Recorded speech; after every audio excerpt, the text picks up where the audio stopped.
ನಮಸ್ಕಾರ ಸ್ನೇಹಿತರೆ, ಒಂದು ಬಿಸಿನೆಸ್ ಮೀಟಿಂಗ್ಗಾಗಿ ಮುಂಬೈಗೆ ಹೊರಟ ಬಾಸ್ ಮತ್ತು ಪಿಎ ಆ ಮಳೆಯ ರಾತ್ರಿ ತಮ್ಮನ್ನು ತಾವು ಮರೆತು ಮಾಡಿದ ಒಂದು ತಪ್ಪಿನಿಂದ ಅವರಿಬ್ಬರ ಜೀವನವೇ ಬದಲಾಯಿತು.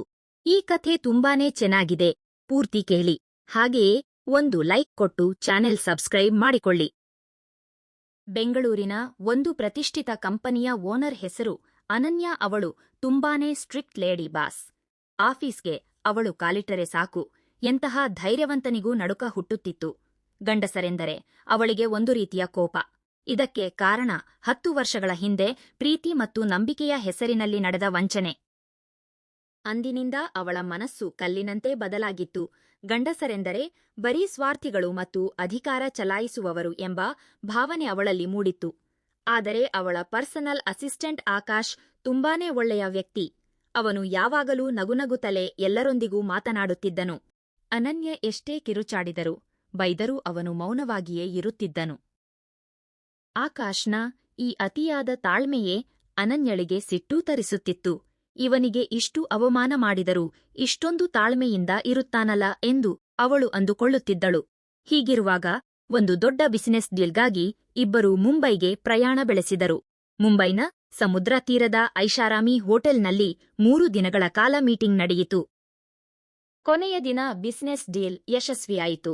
ಆ ರಾತ್ರಿ ಮುಂಬೈನಲ್ಲಿ ಜೋರಾಗಿ ಮಳೆ ಸುರಿಯುತ್ತಿತ್ತು ಮತ್ತು ವಿಮಾನಗಳೆಲ್ಲ ರದ್ದಾಗಿದ್ದವು.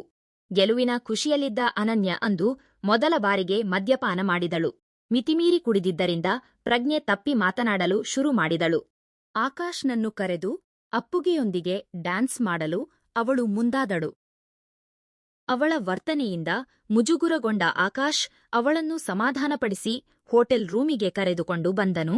ರೂಮಿಗೆ ಬಿಡಲು ಬಂದಾಗ ಅನನ್ಯ ಕುಡಿದ ಅಮಲಿನಲ್ಲಿ ಎಡವಿ ಬೀಳಲು ಹೋದಳು. ಆಗ ಆಕಾಶ್ ಅವಳನ್ನು ಹಿಡಿದುಕೊಂಡನು. ವರ್ಷಗಳಿಂದ ತನ್ನೊಳಗೆ ಅದುಮಿಟ್ಟಿದ್ದ ನೋವು, ಒಂಟಿತನ ಮತ್ತು ಆಕ್ರೋಶವೆಲ್ಲವೂ ಆ ಕ್ಷಣದಲ್ಲಿ ಅನನ್ಯಳಿಗೆ ಕಣ್ಣೀರಾಗಿ ಹೊರಬಂತು. ನೀವೆಲ್ಲರೂ ಹೀಗೆ ನನ್ನನ್ನು ಒಂಟಿ ಮಾಡಿ ಹೋಗ್ತೀರಾ ಎಂದು ಅವಳು ಬಿಕ್ಕಿ ಬಿಕ್ಕಿ ಅಳಲು ಶುರು ಮಾಡಿದಳು. ಆಕಾಶ್ ಅವಳನ್ನು ಸಮಾಧಾನಪಡಿಸಲು ಹೋದಾಗ ಜೋರಾಗಿ ಸಿಡಿಲು ಬಡಿಯಿತು. ಅದಕ್ಕೆ ಹೆದರಿದ ಅನನ್ಯ ಅವನನ್ನು ಗಟ್ಟಿಯಾಗಿ ತಬ್ಬಿಕೊಂಡಳು. ಹೋಟೆಲ್ ಹೊರಗೆ ಭೋರ್ಗರೆವ ಮಳೆ. ಇನ್ನು ಮದುವೆಯಾಗದ ಆಕಾಶ್ಗೆ ಆ ಅಪ್ಪುಗೆ ಒಂದು ಹೊಸ ಅನುಭವ ನೀಡಿತು. ಮಳೆಯ ಸದ್ದಿನ ನಡುವೆ ಹೋಟೆಲ್ ಲೈಟ್ ಆಫ್ ಆಯಿತು.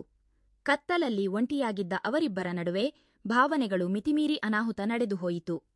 ಸುಮಾರು ಅರ್ಧ ಗಂಟೆಗಳ ಕಾಲ ಅವರಿಬ್ಬರು ಪ್ರಪಂಚದ ಅರಿವೇ ಇಲ್ಲದೆ ತಮ್ಮದೇ ಲೋಕದಲ್ಲಿದ್ದರು. ನಂತರ ವಾಸ್ತವಕ್ಕೆ ಮರಳಿದಾಗ ತಾವು ಮಾಡಿದ ತಪ್ಪಿನ ಅರಿವಾಗಿ ಇಬ್ಬರೂ ಒಬ್ಬರನ್ನೊಬ್ಬರು ನೋಡಲಾಗದೆ ತಕ್ಷಣ ಎದ್ದು ನಿಂತರು. ಗಾಬರಿಗೊಂಡ ಆಕಾಶ್ ನನ್ನ ಗರ್ಲ್ ಫ್ರೆಂಡ್ಗೆ ಮೋಸ ಮಾಡಿಬಿಟ್ಟೆ ಎಂದು ಅಳಲು ಶುರು ಮಾಡಿದನು. ಆಗ ಅನನ್ಯ ಅವನ ಮೇಲೆ ಕಿರುಚುತ್ತಾ ಸುಮ್ಮನಿರುವಂತೆ ಹೇಳಿದಳು. ನನಗೆ ಮದುವೆ ಫಿಕ್ಸ್ ಆಗಿದೆ.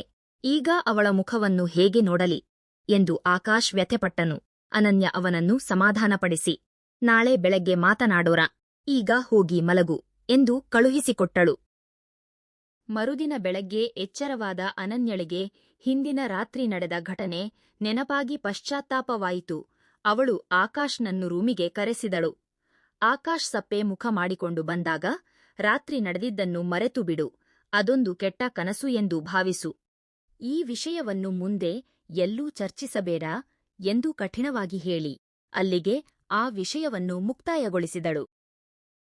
ಆದರೆ ಅಂದಿನಿಂದ ಅನನ್ಯಳಿಗೆ ಆಕಾಶ್ನ ಮಗುವಿನಂತಹ ಮುಖ ನೋಡಿ ಪ್ರೀತಿ ಅರಳಲು ಶುರುವಾಗಿತ್ತು. ಆದರೂ ಅವಳು ಅದನ್ನು ಹೊರಹಾಕದೆ ಕಠಿಣವಾಗಿಯೇ ನಡೆದುಕೊಳ್ಳುತ್ತಿದ್ದಳು. ಬೆಂಗಳೂರಿಗೆ ಮರಳಿದ ನಂತರ ಆಕಾಶ್ ತನ್ನ ಗರ್ಲ್ ಫ್ರೆಂಡ್ ಜೊತೆ ಸಮಯ ಕಳೆಯುತ್ತಿದ್ದಾಗ ಅನನ್ಯಳಿಗೆ ಹೊಟ್ಟೆಕಿಚ್ಚು ಶುರುವಾಯಿತು. ಸಣ್ಣಪುಟ್ಟ ಕೆಲಸದ ನೆಪ ಹೇಳಿ ಅವನನ್ನು ಪದೇ ಪದೇ ಆಫೀಸ್ಗೆ ಕರೆಸಿಕೊಳ್ಳುತ್ತಿದ್ದಳು. ಹೀಗೆ 3 ತಿಂಗಳು ಕಳೆಯಿತು. ಅನನ್ಯಳ ತಲೆಹರಟೆ ಮತ್ತು ಕಿರುಕುಳದಿಂದ ಆಕಾಶ್ಗೆ ಕೋಪ ಬರಲು ಶುರುವಾಯಿತು. ಅವನು ಕೆಲಸಕ್ಕೆ ರಾಜೀನಾಮೆ ನೀಡಲು ಮುಂದಾದರೂ ಅನನ್ಯ ಅದನ್ನು ಒಪ್ಪಲಿಲ್ಲ. ಒಂದು ದಿನ ಅನನ್ಯ ಅವನನ್ನು ಮನೆಗೆ ಕರೆದಾಗ ಆಕಾಶ್ ಕೋಪದಿಂದ ಅವಳ ಮೇಲೆ ಕಿರುಚಾಡಿದನು. ತನ್ನ ಪ್ರೀತಿಯನ್ನು ಹೇಳಿಕೊಳ್ಳಲಾಗದೆ ಅನನ್ಯ ಮೌನಕ್ಕೆ ಶರಣಾದಳು. ಕೊನೆಗೆ ಆಕಾಶ್ಗೆ ಪ್ರಮೋಷನ್ ನೀಡಿ ಅಮೆರಿಕಾಗೆ ವರ್ಗಾವಣೆ ಮಾಡುವುದಾಗಿ ತಿಳಿಸಿದಳು. ಇದನ್ನು ಕೇಳಿ ಆಕಾಶ್ ಖುಷಿಯಿಂದ ತನ್ನ ಪ್ರೇಯಸಿಗೆ ವಿಷಯ ತಿಳಿಸಲು ಅಲ್ಲಿಂದ ಹೊರಟು ಹೋದನು. ಆದರೆ ಅನನ್ಯ ಅವನಿಗೆ ಇನ್ನೊಂದು ಮುಖ್ಯ ವಿಷಯ ಹೇಳಬೇಕಿತ್ತು. ಆ ರಾತ್ರಿಯ ಘಟನೆಯಿಂದ ಅವಳು ಗರ್ಭಿಣಿಯಾಗಿದ್ದಳು. ಆದರೆ ಆಕಾಶ್ನ ಸುಖದ ಜೀವನಕ್ಕಾಗಿ ಅವಳು ಆ ರಹಸ್ಯವನ್ನು ತನ್ನಲ್ಲೇ ಹುತುಹಾಕಿದಳು. ಆಕಾಶ್ ಮದುವೆಯಾಗಿ ಅಮೆರಿಕಾದಲ್ಲಿ ನೆಲೆಸಿದನು. ಅನನ್ಯಳಿಗೆ ಒಂದು ಗಂಡು ಮಗು ಜನಿಸಿತು. ಅವಳು ಈಗ ತನ್ನ ಮಗುವಿನೊಂದಿಗೆ ಪ್ರೀತಿಯಿಂದ ಜೀವನ ನಡೆಸುತ್ತಿದ್ದಾಳೆ. ಆಕಾಶ್ನನ್ನು ಆಗಾಗ ನೆನಪಿಸಿಕೊಂಡರೂ ಅವನ ಜೀವನಕ್ಕೆ ಮತ್ತೆ ಅಡ್ಡಿಯಾಗಬಾರದೆಂದು ಅವಳು ಬಯಸುತ್ತಾಳೆ. ಒಬ್ಬ ತಾಯಿಯಾಗಿ ತನ್ನ ಹೊಸ ಪಯಣವನ್ನು ಶುರು ಮಾಡಿದ ಅನನ್ಯಳಿಗೆ ಈ ಜೀವನವೇ ಈಗ ಸಾರ್ಥಕವೆನಿಸಿದೆ.